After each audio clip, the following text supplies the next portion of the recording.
Good morning student. आज हम आपको यूनिट सेकंड में सिलेबस करवाएंगे।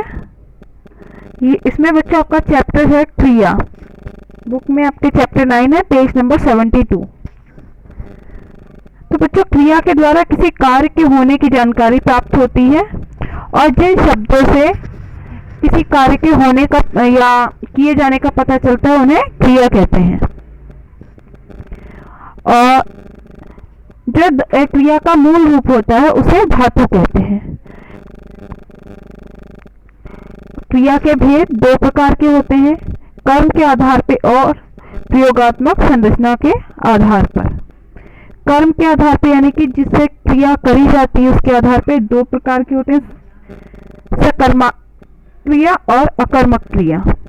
सकर्मक क्रिया में जिसमें कर्ता यानी कि जो कार्य कर रहा है उसका कर्म के जो कार्य कर रहा है उसके साथ संबंध होता है, उसे सकर्मक क्रिया कहते हैं। यानी कि हम जो कार्य कर रहे हैं वो पूरा होता हुआ दिखाई देता है, उसका फल प्राप्त होता है हमें, वो सकर्मक क्रिया होती है। जैसे रेखा पत्र लिखती है, यानी कि पत्र लिखती है, आपको पता है पत्र लिख रही है तो वो पूरा होगा और हमें इसका फल दिखाई देगा कि कुछ लिखा गया है।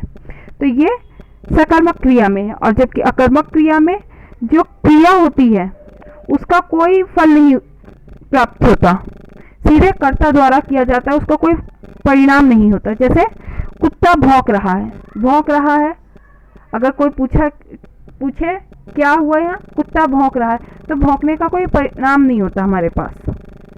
जैसे पत्र लिखने में हमारे पास बाद में पता चलता है कि हाँ ये पत्र लिखा गया, क्रिया हमें परिणाम के रूप में दिखाई देती है। और जबकि अकर्मक क्रिया में परिणाम हमें नहीं प्राप्त होता। और संरचना के आधार पर जो संरचना होती है उसके आधार पर 5 प्रकार होते हैं: सामान्य क्रिया, संयुक्त क्रिया, पूर्वकालिक क्रिया, नाम धातु क्रिया और प्रेरणार्थक क्रिया। ये होती है बच्चों। और अब हम इसके आपको क्वेश्चन आंसर्स कराएंगे। पहला क्वेश्चन है, क्रिया की परिभाषा लिखिए। आंसर है, क्रिया की परिभाषा ऐसे लिखेंगे, किसी कार्य का बोध कराने वाले शब्दों को क्रिया कहते हैं। सेकंड है, धातु किसका मूल रूप है? आपको बताया था धातु क्रिया का मूल रूप है।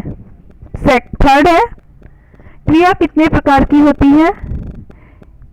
बच्चों, क्रिया जो है वो 2 प्रकार के भेद होते हैं, जिसमें कर्म के आधार से हम बता रहे हैं आपको, कर्म के आधार से क्रिया के 2 भेद होते हैं, सकर्मक क्रिया और अकर्मक क्रिया।